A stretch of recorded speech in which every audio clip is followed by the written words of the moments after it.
comment montrer à mon ex que j'ai changé, et je dirais même plus loin, est-ce qu'il est possible de montrer à mon ex que j'ai changé? Parce que, comme tu le sais, si jamais tu veux revenir dans la vie de cette personne, il va falloir montrer un changement. Montrer que ce qui s'est passé avant n'est plus aujourd'hui d'actualité. Que tu n'avais pas compris des choses et qu'aujourd'hui, tu les as comprises, ces choses-là. Qu'aujourd'hui, tu es la bonne personne pour recréer un couple simple, sain, évident, avec plein d'amour avec cette personne. Cette vidéo va être pénible. On va déjà commencer par voir si tu as réellement changé, parce que si tu veux montrer à ton ex des changements, tu as intérêt à avoir réellement changé derrière. Et imaginons qu'aujourd'hui, tu aies la capacité de recruter le meilleur avocat du monde, probablement en Amérique, j'imagine, qui viendrait plaider ta cause devant ton ex. On va aujourd'hui s'arranger pour que ce meilleur avocat du monde, ce soit toi, parce que c'est toi qui connais le mieux ta situation que personne d'autre. Donc je vais te briefer, je vais te former à pouvoir revenir en force et montrer à ton ex que tu as changé. Mais on va devoir commencer par voir ce qui s'est mal passé à la base qui a conduit à cette rupture amoureuse, puis on verra comment faire pour le montrer, comment montrer ces changements à ton ex. Avant de démarrer, si vous le souhaitez, abonnez-vous à cette chaîne. Il y a aussi un quiz en dessous qui s'appelle « Quelles sont mes chances de récupérer mon ex ?» À la fin de ce quiz, il y a un bilan gratuit total qui s'affiche sur votre écran avec le pourcentage de chances de récupérer votre ex. Il y a aussi une formation de 20 minutes en vidéo qui est offerte. Et après ça, chaque jour, je vous envoie mes meilleurs conseils par email. On va commencer par revoir ensemble la timeline, c'est-à-dire en gros, comment est-ce que ça s'est déroulé tout le long. Vous aviez le même point de départ de manière évidente. Vous êtes sortis ensemble, vous êtes embrassés, vous avez eu des relations intimes, ça c'est le début. Le premier jour, il est commun à tous les deux. Il y a une autre chose commune que vous aviez chacun, c'était le point d'arrivée. On va dans cette direction tous les deux. Un peu comme un bateau qui part en mer, vous saviez dans quel cap, dans quelle direction vous alliez. Plus tard, dans quelques années, on emménagera ensemble, on aura des enfants ou pas, on aura une maison ou pas, on aura un golden retriever ou pas. Voilà ce qui va se passer. Donc vous êtes connus à un point qui est indiscutablement le même et vous alliez dans une direction qui était indiscutablement la même. Sauf que vous regardiez au même endroit, mais dans ce chemin, il y a eu un souci. En gros, il y a quelque chose qui fait que vos deux routes qui étaient similaires, qui partaient du même endroit pour aller au même endroit, se sont séparées. Alors, il y a deux types de déconnexion et là-dessus, je compte sur vous pour réfléchir à votre histoire. Est-ce que vous avez eu un trajet tout le long similaire et il y a eu un événement temporaire qui fait que vous vous êtes séparés? Admettons une infidélité, un souci financier, une grosse dispute. Est-ce que on est sur le même chemin et tout d'un coup, une erreur arrive, une erreur ou une incompréhension, une dispute arrive, et là on se sépare, ou est-ce que vous vous êtes lentement déconnectés de l'un et de l'autre? Ces deux situations ne se plaident pas de la même manière, c'est ce qu'on verra par la suite. Dans le cadre où on se déconnecte lentement de l'autre, il y a forcément une adaptation de l'un des deux. L'un des deux part dans une direction, l'autre, probablement toi, va s'adapter. L'autre donnait 100%, t'en donnais 100, tout d'un coup l'autre donne un peu moins, il donne 80, toi tu donnes 120. Et puis un jour, l'autre ne donne plus que 50%, toi tu donnes 150%. Et puis il donne plus que 10%, et c'est ce qui fait qu'un jour, ça craque malheureusement. Tu ne peux pas donner plus ce qu'humainement tu pourrais donner à quelqu'un. Et c'est ce qui fait qu'un jour, les deux schémas se séparent. La chose compliquée dans une rupture amoureuse, c'est que tu ne peux voir que ce que tu peux voir. On dirait une phrase de Jean-Claude Van Damme. Tu ne peux avoir conscience que de ce que tu peux avoir conscience. Typiquement, tu n'as peut-être pas un master en psychologie, tu n'as peut-être pas connu exactement l'enfance de ton ex, tu ne peux pas savoir précisément quelles sont toutes les raisons de la rupture amoureuse. Les seules raisons dont tu peux avoir conscience sont celles que l'autre te donne ou encore celles que tu vas observer.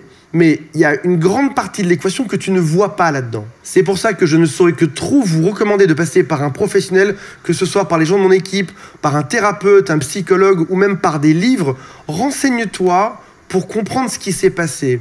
Si tu connais le profil psychologique de ton ex, et même sans aller aussi loin, si tu comprends juste l'enfance de cette personne, si tu comprends ses réactions, si tu comprends sa vie, au mieux tu comprendras cette personne, au plus tu as de chances de pouvoir comprendre pourquoi est-ce que vos deux chemins se sont séparés. Je ne te citerai pas le nombre d'histoires que j'ai vues où l'autre a juste loupé un point essentiel dans la relation avec ses parents, dans son enfance, dans ses expériences de vie, dans ses traumatismes, c'est compliqué de savoir. Et on n'est jamais trop informé sur l'autre. Certains me disent parfois, Antoine, c'est bon, je sais pourquoi mon ex est parti. T'en sais rarement plus que 10 ou 15%.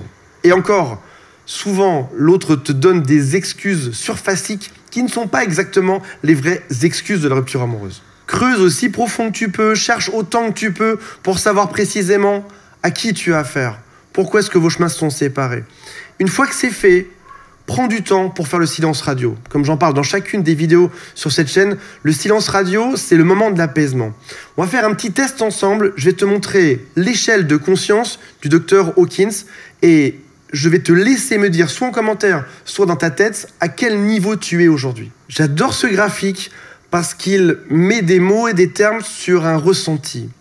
Généralement, on vibre de manière très basse quand on sort juste de la rupture amoureuse ou quand on a plein de disputes avec l'autre. On a honte, on vibre, tu vois, il a mis des chiffres dessus au hasard, il dit on vibre à 20 sur son échelle à lui. Humiliation, sang misérable, tu vois, et si on monte plus dans un niveau qui sera calme et serein, on va passer de la honte à la culpabilité, puis à l'apathie, puis à la peine, à la peur, au désir, à la colère, à la fierté, au courage, puis la neutralité, puis la volonté, puis l'acceptation, la raison, l'amour, la joie, la paix et l'illumination. L'idée aujourd'hui, c'est pas d'arriver dans des niveaux qui soient de l'ordre de l'espace ou de celui d'un moine tibétain, c'est juste de ne pas être dans ces niveaux bas, dans ces strates qui sont très basses au moment de la reconquête amoureuse. Typiquement, c'est le genre d'email que tu envoies, voilà, j'ai honte pour ce que j'ai fait, je ne comprends pas, je me sens coupable, etc., j'ai de la peine.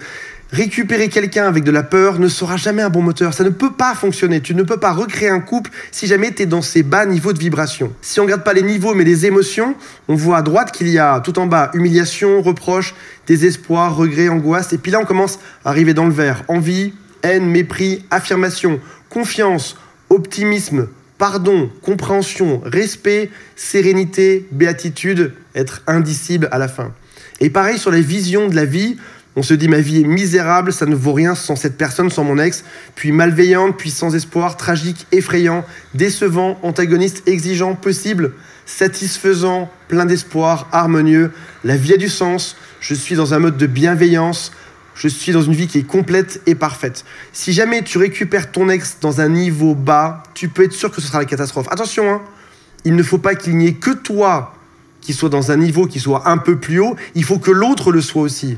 Tu ne pourrais pas récupérer quelqu'un qui serait dans un niveau bas. Imaginons que tu arrives à remonter dans ces niveaux, que tu dégages tes copains toxiques qui t'emmènent vers le bas, que tu essayes de sortir de ces soirées où tu te noies dans des beuveries.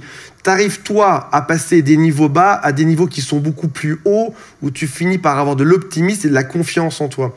Si jamais tu vas recontacter ton ex et que ton ex est dans reproche, désespoir et humiliation, on ne sera pas dans quelque chose qui sera possible. Il faut faire un silence radio le temps que les deux montent dans les niveaux. Et ça, le temps et une bonne philosophie de vie permet de le faire. Je t'avais dit que cette vidéo serait pénible et dure à entendre parce que ça nécessite de travailler sur toi. Les gens veulent toujours des solutions magiques. Donc on a vu étape 1, comprendre le problème, la timeline, qu'est-ce qui fait qu'on s'est séparés. Je connais parfaitement le schéma psychologique, le fonctionnement de mon ex. Pourquoi est-ce que moi je me suis mal comporté? Pourquoi est-ce que mon ex s'est mal comporté? Qu'est-ce qui fait qu'on n'était plus compatibles à un moment donné?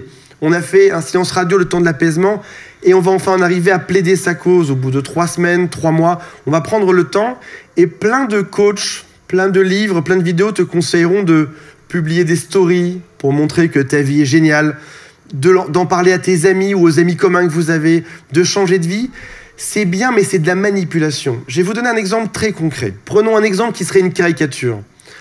Un homme se dit « Allez, c'est bon, j'ai compris son problème, voilà ce qui se passait chez elle. » Mais vraiment, en ayant vu 2 vidéos YouTube, il n'a pas fait le travail sur lui. Il n'arrive pas à tenir 3-4 semaines, il n'arrive pas à tenir 2 mois, il va très vite recontacter son ex. Il va faire semblant d'avoir changé, il va faire semblant pendant 2 semaines d'aller au sport. Il va faire semblant de lire des livres qu'il va vite poser sur son étagère pour partir dans les soirées avec ses amis. Il va passer un week-end tout seul à se prendre 1000 fois en photo pour le poster en story sur Instagram avec des petites phrases tristes en dessous. J'ai compris le sens de la vie, le sens des erreurs, les regrets sont pour ci ou pour ça. La seule chose qui guette là-dedans, c'est que son ex lâche une vue à sa story. Et comme ça marche pas, il s'énerve, il devient enragé et il baisse en niveau de conscience. Je te conseille de faire vraiment ce chemin, de te faire accompagner ou de te renseigner, de te documenter énormément. Ne travaille pas juste en surface, ne sois pas juste dans une stratégie de manipulation qui serait soit temporaire, soit fausse. Si jamais tu prends ton temps, tu peux devenir une meilleure personne et l'autre en face peut aussi devenir la bonne personne avec qui vous allez reformer ce superbe couple. Alors à qui est-ce que tu pourrais montrer que tu as changé et que tu as compris aujourd'hui ? Tu pourrais le montrer sur des réseaux sociaux. Bien évidemment, tu pourrais en parler à sa mère ou à son frère ou à ses meilleurs amis.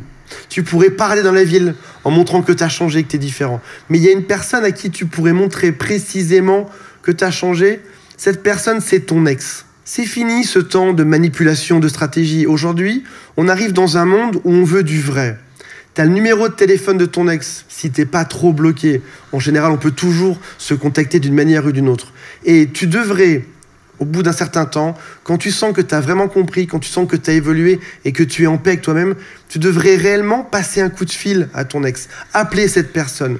Je vais te donner des exemples de phrases qui sont, attention, qui sont déconseillées dans plein d'autres vidéos, dans plein de livres, qui vont te conseiller de manipuler, te rendre jaloux, etc. Je te conseille l'honnêteté si tu veux recréer un couple qui a du sens. Je te recommande d'être un adulte aujourd'hui, pas d'être un enfant qui va jouer sur la jalousie de l'autre. Tu peux commencer par exemple par envoyer des petits messages de bonjour.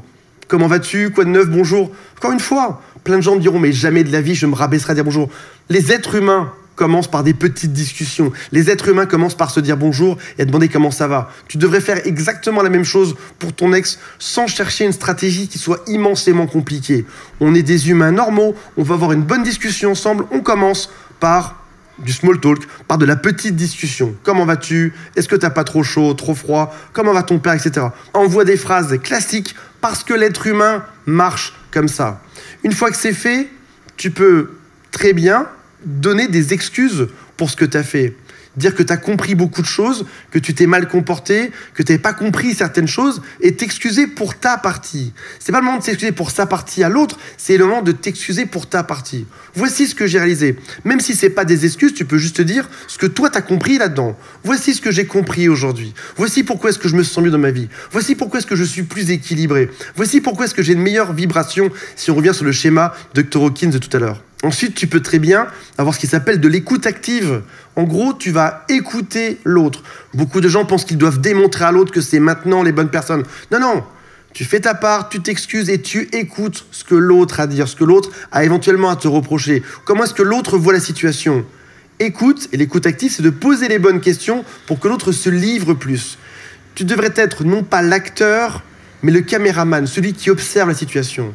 Tu ne vas pas être l'acteur, mais le metteur en scène, celui qui regarde comment ça se passe, qu'est-ce qu'on peut observer de cette situation. Ensuite, tu devras avoir de la compréhension et de la gentillesse. Ça peut être une discussion qui ne mènera à rien. Ça peut même être une discussion où l'autre est fâché, mais tu auras apporté ce qu'un humain devrait apporter dans une relation humaine saine, sans stratégie, sans manipulation. Tu vas avoir de la compréhension, tu vas expliquer pourquoi est-ce que tu es heureux aujourd'hui, tu vas montrer ce que tu as compris, tu vas montrer de la gentillesse et de l'écoute active. En faisant ça, tu as toutes les chances de recréer un couple sain avec cette personne. C'est peut-être trop tôt encore pour l'autre. Ou peut-être que vous êtes complètement incompatibles, mais en tout cas, tu auras ta réponse aujourd'hui. Tu sauras à quoi t'en tenir. Tu sauras exactement pourquoi est-ce que l'autre t'en veut, pourquoi est-ce que l'autre ne veut pas revenir dans cette relation. Il n'y a rien de pire sur Terre qu'une rupture qu'on met des mois ou des années à ruminer. Il vaut toujours mieux aller au combat, aller au front et poser les bonnes questions. C'est ce qui fait que plutôt que de ruminer 2 ans, ça va juste durer 2 jours ou 2 semaines. Fais-toi accompagner par des professionnels. Comprends le maximum de choses dans cette équation. Fais-en une bénédiction de cette rupture où tu vas pouvoir comprendre un maximum de choses sur toi et sur l'autre pour ne pas reproduire les mêmes schémas. Je sais que beaucoup de gens sur Terre ne changent pas. Je pense que 95% des gens reproduisent juste les mêmes schémas. J'ai vraiment la conscience, l'espoir, j'ai même la foi dans le fait que les gens qui regardent ces vidéos aujourd'hui soient des gens qui soient capables de changer, de comprendre les mécanismes du passé et de les modifier pour avoir une vie plus heureuse par la suite, avec ou sans votre ex. Je compte sur vous pour travailler, pour comprendre ce qui s'est mal passé et pour avoir une vie qui soit extrêmement heureuse par la suite. Voilà mes amis, j'espère que ça vous a intéressé. Je rappelle qu'il y a le quiz juste en dessous et on se retrouve prochainement. C'est le tous, bye.